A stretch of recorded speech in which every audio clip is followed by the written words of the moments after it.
Hey, this is Pastor Jay Lee, and I want to introduce you to God.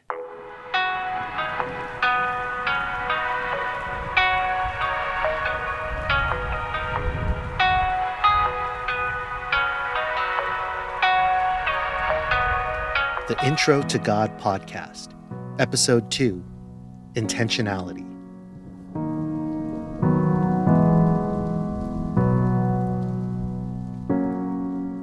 Hey guys, Pastor Jay here, and welcome back to the Intro to God podcast.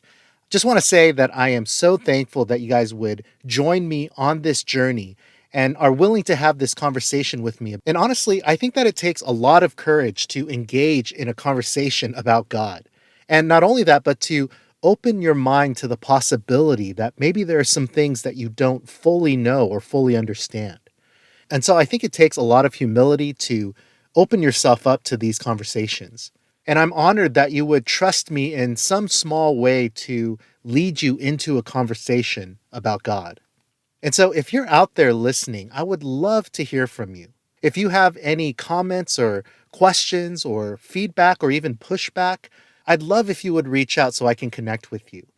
And so you can visit our website, introtogodpod.com, and you can send me an email, or even more fun, you can leave me a voice recording. And that way I can actually play it on the podcast. And so even if you just want to say hi and hear your voice on the podcast, leave me a message. I'd love to connect with you. Now, something that I said in episode 1 was that if I knew that I was only ever going to have one conversation with you about God, I would skip straight to talking about Jesus.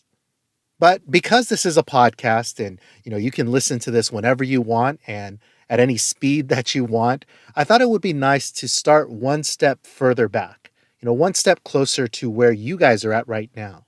And that's why in season 1, before we even talk about Jesus or the Bible, we're just exploring even a more fundamental question of, is there any good reason to consider that maybe a God might exist? And so I'm sharing with you guys 3 classic arguments for the existence of God. If you haven't had a chance to listen to episode 1, I highly encourage you guys to go back and listen to that. But today, episode 2, I'm going to share with you guys what is known philosophically as the teleological argument. Yeah, I know, big word. But it comes from the Greek word telos, which means purpose or intention. And so let's not waste any more time. If you guys are ready, let's get strapped in. Here's episode 2, Intentionality.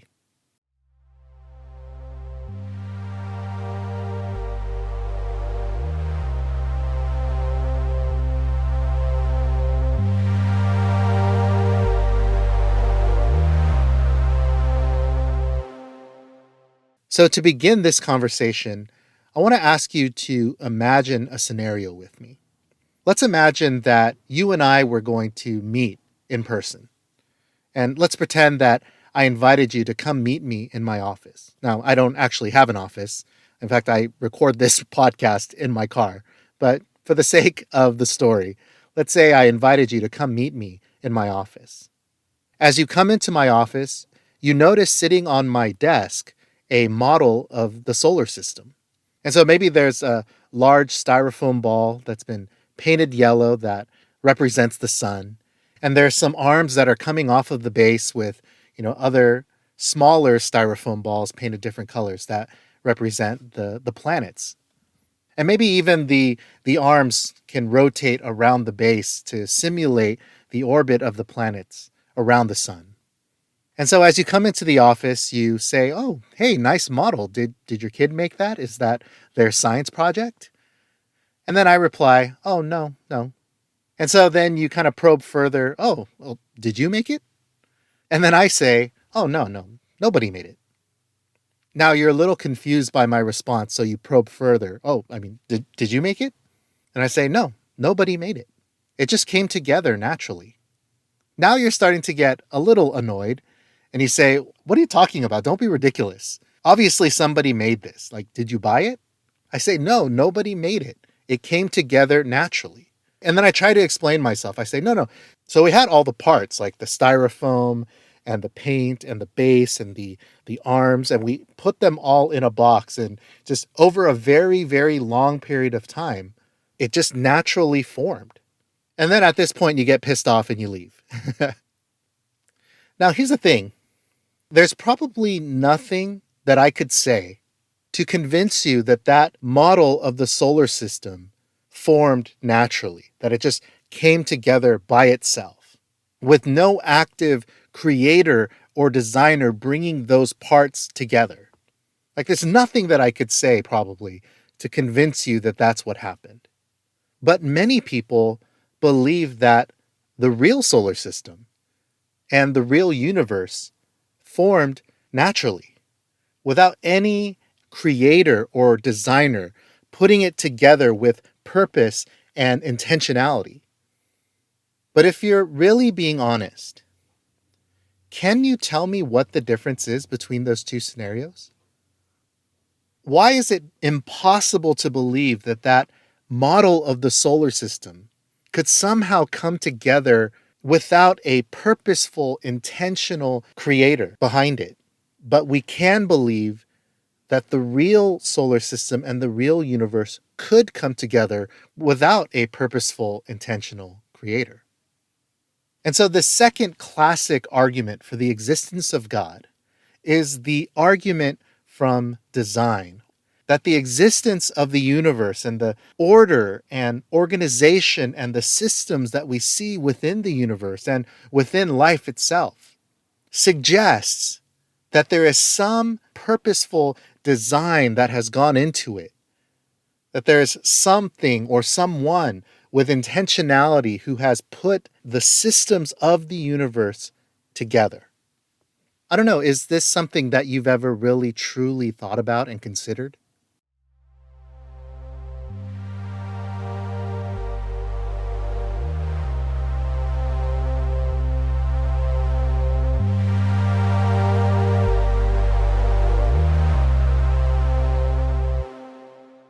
Kind of going back to the story that we started with, why is it so impossible to believe that the model could have formed naturally by itself, yet we can believe that the real solar system could form naturally without a purposeful, intentional designer behind it?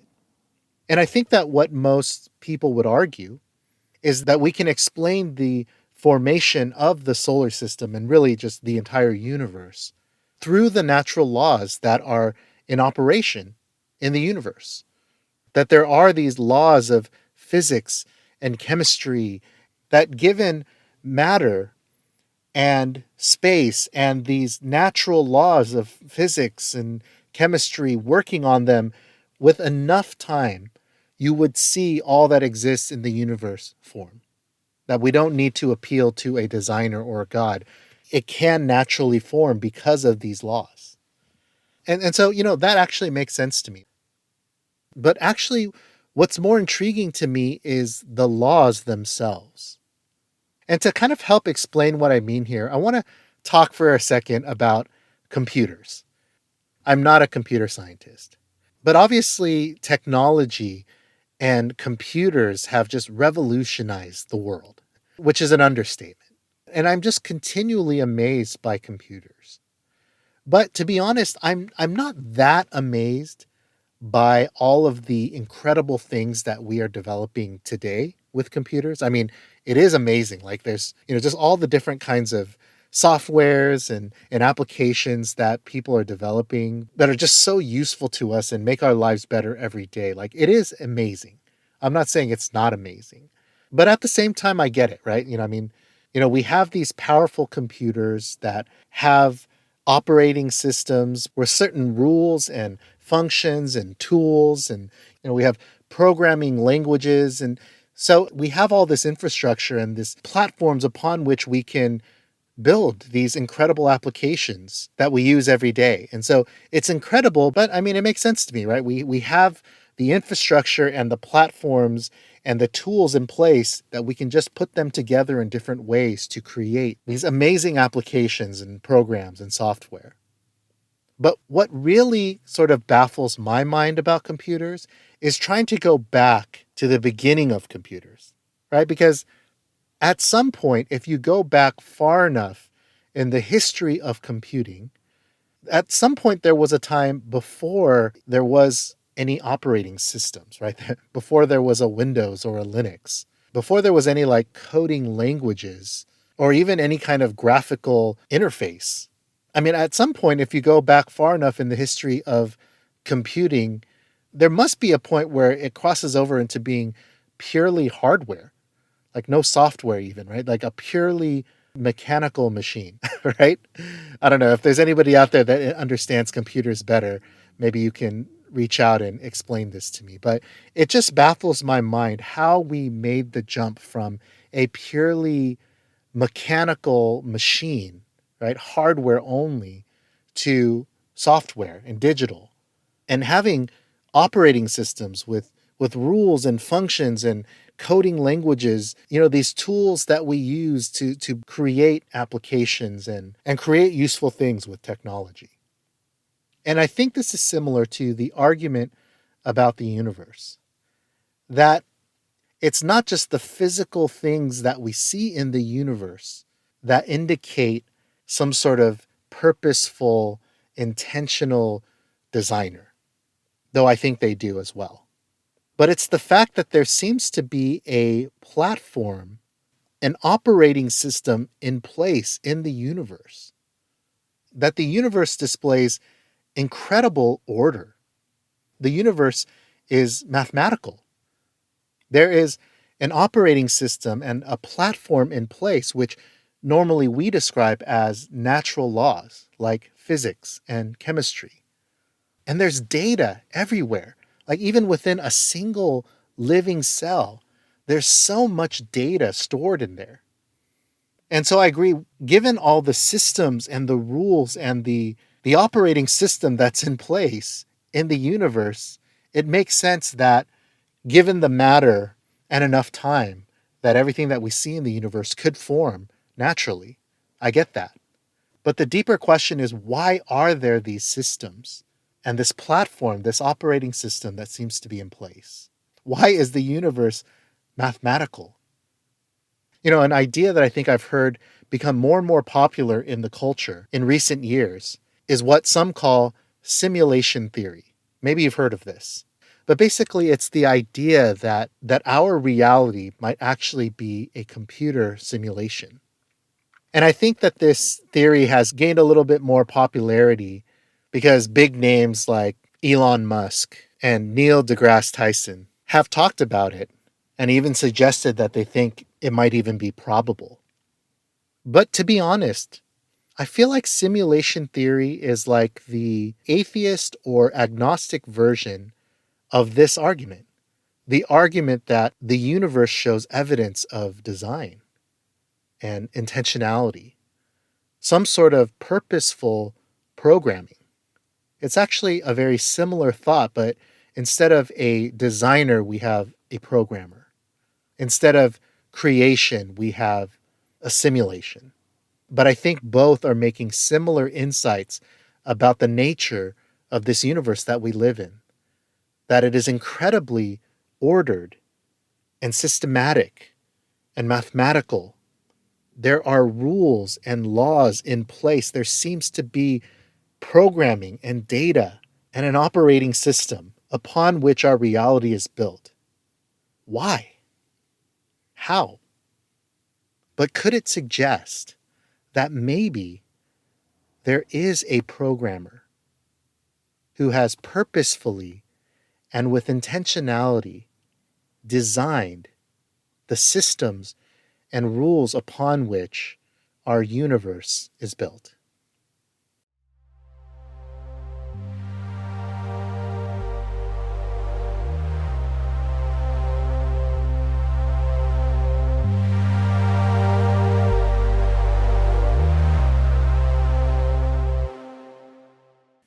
And so there's the second classic argument for the existence of God. And like I said in episode 1, I don't think any of these arguments necessarily, in and of themselves, prove beyond a shadow of a doubt that a God must exist. I think each of these three arguments asks important questions that, when we think them through critically and honestly, do raise some questions about explaining the existence of the universe and our own existence apart from a God.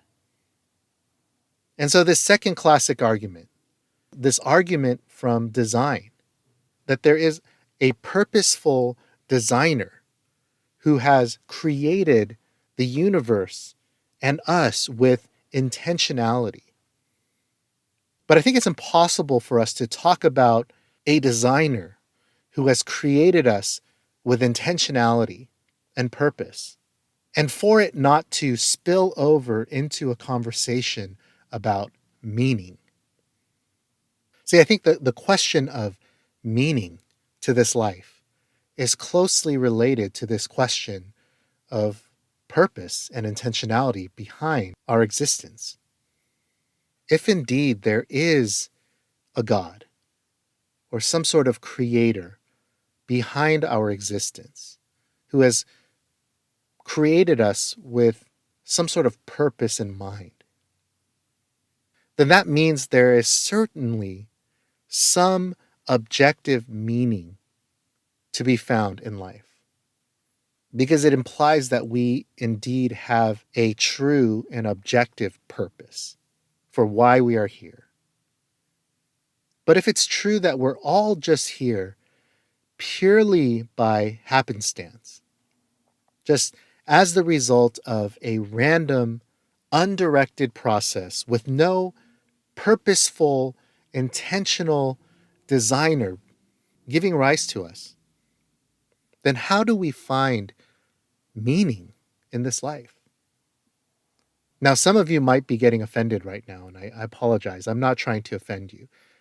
The implication that because you are an atheist or agnostic, that you have no meaning in life, or that you have no purpose in life. And I apologize. I'm not trying to be offensive at all. Just trying to think these things through critically and logically. I think the truth of the matter is almost all people, most people, do find some sort of purpose and meaning in their lives, whether it be in caring for their families, their children, or in the work that they do, in the ways that they serve and help people, in the things that they build and create.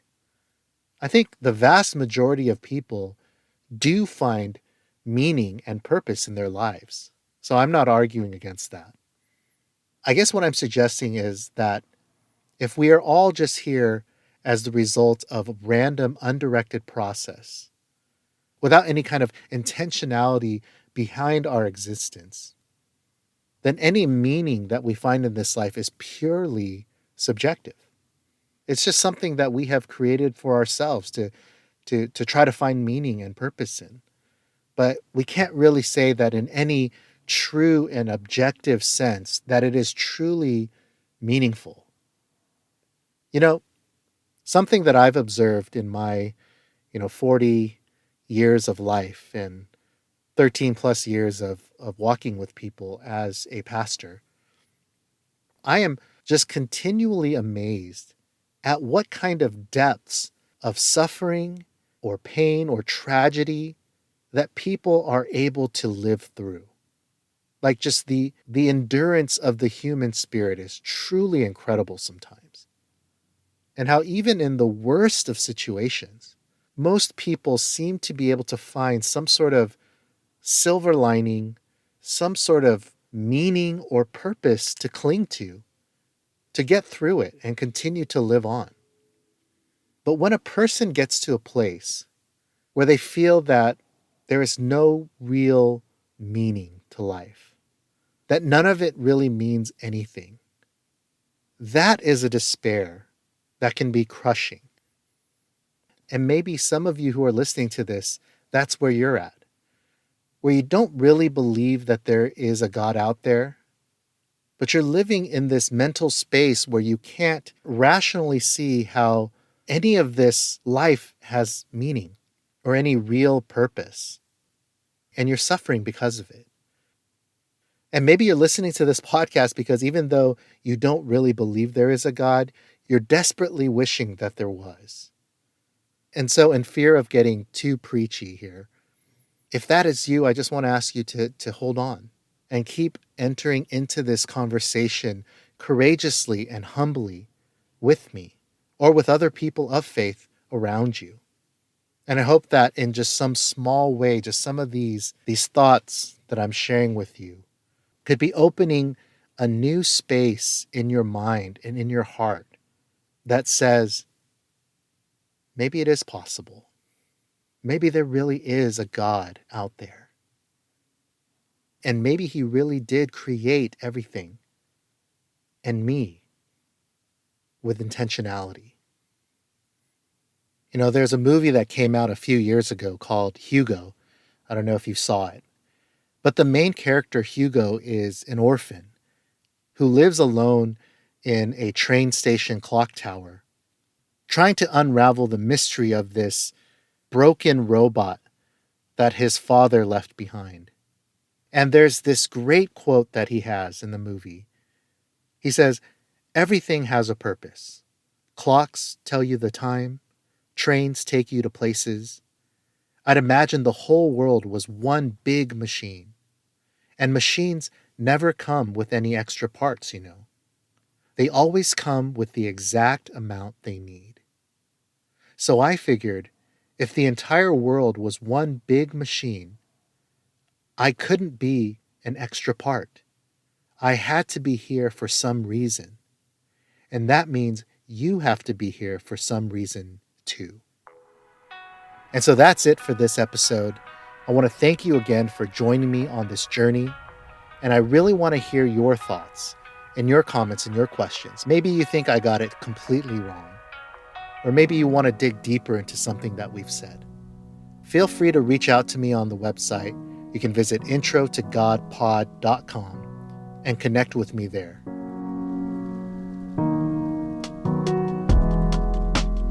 If you're enjoying the podcast and you want to support us, please share this episode with a friend. You can also visit us at introtogodpod.com and let us know that you're listening.